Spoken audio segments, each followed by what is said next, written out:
This video is brought to you by Devout Decals, makers of reusable Catholic art for your home altar, your bedroom, and your home classroom.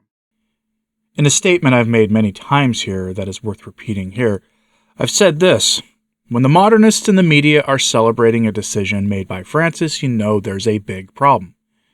This weekend we saw a celebration unlike anything we've seen since the issuing of Traditionis Custodes and Amoris Laetitia by Modernists in the Catholic media, by the announcement of Archbishop Victor Manuel Tucho Fernandez taking over the Dicastery for the Doctrine of the Faith. A choice that the Modernists are celebrating, but anyone who cares about the Ted McCarrick problem in the priesthood have been raising alarm bells over. Archbishop Fernandez is, of course, the celebrated author of numerous books, most famously a book of poetry intended for adult audiences. And by adult audiences, I mean poetry of the, shall we say, after dark persuasion, since his poetry is of the impure and frankly depraved kind. When that announcement was made and his poetry began to circulate, an odd thing began to happen on social media. Some otherwise well-meaning conservative Catholics who often say they're trying to preserve the faith in the face of Francis's excesses and heresies defended Archbishop Fernandez, claiming people were, circulating mistranslations of his poetry, bringing us to a whole new level of pope-splaining. And of course, that turned out to not be true. Needless to say, the reactions to his appointment have shown the extent the rot in the church has really gotten to. And we're at a point where it's almost unlike anything we've seen in the church. Now, there's a very basic reason why the Modernists are celebrating this choice that was made by Francis. Yesterday on this channel, I reported on this story, including a full reading of the letter that Francis wrote to Archbishop Fernandez, along with an explanation of some of its contents. In that letter, Francis makes clear that the heretical lines of theology that we all suffer under now in the church are not only to be tolerated, but also fostered, strengthened, along with more orthodox lines of theology. And by more orthodox, we mean a conservative post-Vatican II reading of things. Disregard tradition entirely, of course. And the Dicastery for the Doctrine of the Faith is no longer in the business of protecting the integrity and coherency of the doctrine of the faith. At least that seems to be the case now. Now, this news has been the focus of so much modernist celebration for obvious reasons. When modernist ideas are put side by side with traditional Catholic ideas, modernist ideas tend to be more popular in general to the lukewarm.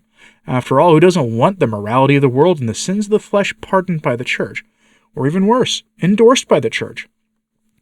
Aside from people strong in their faith, because they don't want that. But far too many Catholics want their sins excused and embraced, and the Dicastery for the Doctrine of the Faith is now in the hands of someone who will do just that. We see this line of thinking in America Magazine, which published an article that Pastor Jimmy Martin of the Jesuit Church promoted on all his social media accounts. Now, the article goes over the basics of Archbishop Fernandez's pick to the DDF and what it means for the church, but the focus was on his mission of tolerance for heresy being formalized by the Vatican. So from that article, quote, "The Dicastery, previously a Vatican congregation, was long known as La Suprema among the Vatican offices. It is entrusted with the Catholic doctrine and discipline. Historically, particularly during the Inquisition, but also in the 20th century, the congregation had a reputation for its free hand in censuring or silencing theologians, though under Francis its actions have been curtailed. The Dicastery also oversees the majority of Ted McCarrick problems referred to the Vatican, which today constitutes over 80% of its work." Get to that in a moment. In the letter, which they include below the article, Francis asks the new prefect to promote theological thinking more than controlling it, and not to occupy himself so much with the Ted McCarrick question, for which there is a disciplinary sector in the Dicastery, so as to concentrate on the theological area that requires development. Given that for disciplinary questions, related especially to the Ted McCarrick problem, there was recently created in the Dicastery a specific section with very competent professionals. I ask you that as prefect you dedicate your personal commitment in a more direct way to the principal aim of the Dicastery, which is to safeguard the faith," Francis wrote. End quote. Very little attention has been brought to the statement in that letter that 80% of the work of the Dicastery for the Doctrine of the Faith is focused on addressing Ted McCarrick-type priests who do great harm to the souls of countless faithful by physically harming the most vulnerable in unspeakable ways, as well as, of course, to the reputation of the Church, which is tarnished, which then leads to the loss of more souls. Think about it for a moment. 80% of the work. 80%. Think about that for a moment.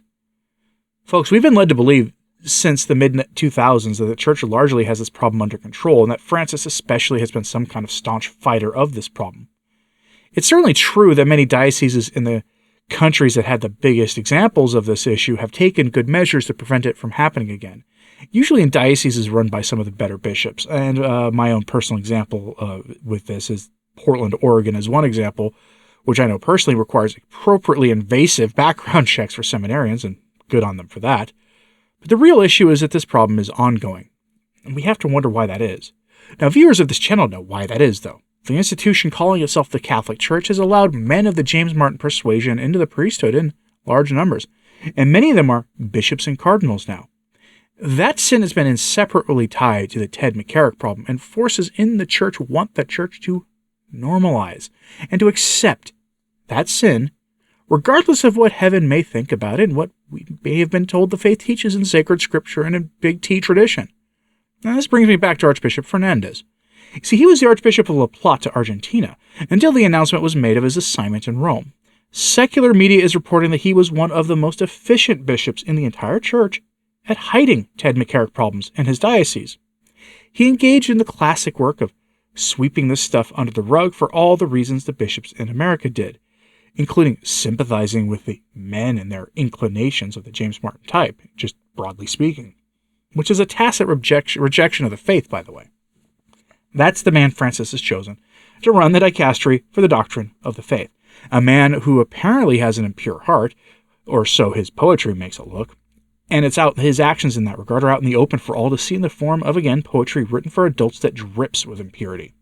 Reading his book on kissing should send a normal Catholic to confession, and should have earned him a visit from the DDF officials when it was published, but instead, for a job well done in La Plata, Argentina, he's now the man in charge of making sure the theology of the church is consistent, and he receives explicit marching orders from Francis against doing just that. Now, Christopher Lamb, writing at the Tablet out of the United Kingdom, described Francis's pick of Fernandez as an earthquake in the Roman Curia. The nature of this earthquake is, again, pretty obvious. It's the enthronement of Francis's particular brand of modernism in the DDF, which is a mixture of just classical modernism and moral relativism, with the explicit orders that different lines of theology are to be tolerated, which is Francis speak for the toleration of heresy. Now, like I said, the modernists around the world are celebrating this, calling Archbishop Fernandez Francis's Joseph Ratzinger. Ratzinger, before he was elected Pope Benedict XVI in 2005, was the prefect for the same dicastery Fernandez is now. Keep that in mind as you hear what Mr. Lamb at the Tablet has to say.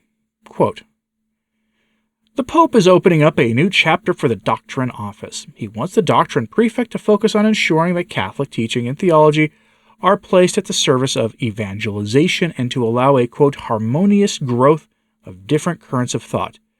We need a way of thinking that can convincingly represent a God who loves, who forgives, who saves, who liberates, who promotes people and calls them to fraternal service," Francis wrote. The Pope emphasized that future documents from the dicastery must contain the, quote, perennial teaching of the Church, but also embrace, quote, the recent magisterium, including Francis's encyclicals and letters. Over the last decade, documents produced by the Doctrine Office have sometimes appeared out of sync with this pontificate. Francis's letters signal regime change. Austin Ivray, the papal biographer, says that Archbishop Fernandez's appointment is significant in light of the Church's ongoing synodal process. Francis believes that the DDF has to now carry out its functions in the contemporary world, not so much by policing and controlling orthodoxy, but rather opening up new paths of theological reflection, above all that arise from a synodal church, he told the Tablet. It's a key appointment in the light of the Synod, and I think it will have an enormous implications for the developments that follow on from the Synod on synodality. End quote. This tolerance for different theologies will not be extended to traditionalists. That should go without saying. Francis has already demonstrated that with his suppression of traditional houses of men and women religious, apostolic visitations to traditional priestly fraternities, and his open hostility to traditional laity and clergy. And the thing about it is this: Archbishop Fernandez is expected to serve for a long, long time. He's only 60 years old. He isn't expected to retire until he hits the mandatory retirement age for bishops, which is age 75. And that's assuming, of course, that he doesn't get named a cardinal.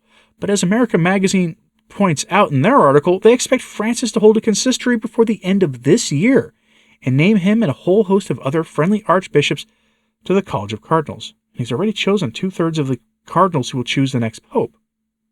One effect that this will have is that Archbishop Fernandez will be made papabile, meaning his peers will see him as qualified to be pope. Given the state the church is in, his past handling of Ted McCarrick problems and his penchant for impure poetry will both undermine his chances of becoming pope, and thanks be to God for that, but it will also reinforce them in the minds of the more depraved members of the Roman Curia. But there are other choices for that when Francis toddles off to his judgment in the next couple of years, and a consistory will strengthen the chances of the church, frankly, getting a Francis II, regardless of who in particular it is, although it's not necessarily a guarantee. The naming of Fernandez to the DDF increases the likelihood of it, though. Now, I didn't go much into how some allegedly conservative Catholics are defending this bishop's habit of writing bad poetry and accusing people of misrepresenting what he says in poetry, because it mostly happened in that cesspool known as Catholic Twitter. But are you surprised by this turn of events?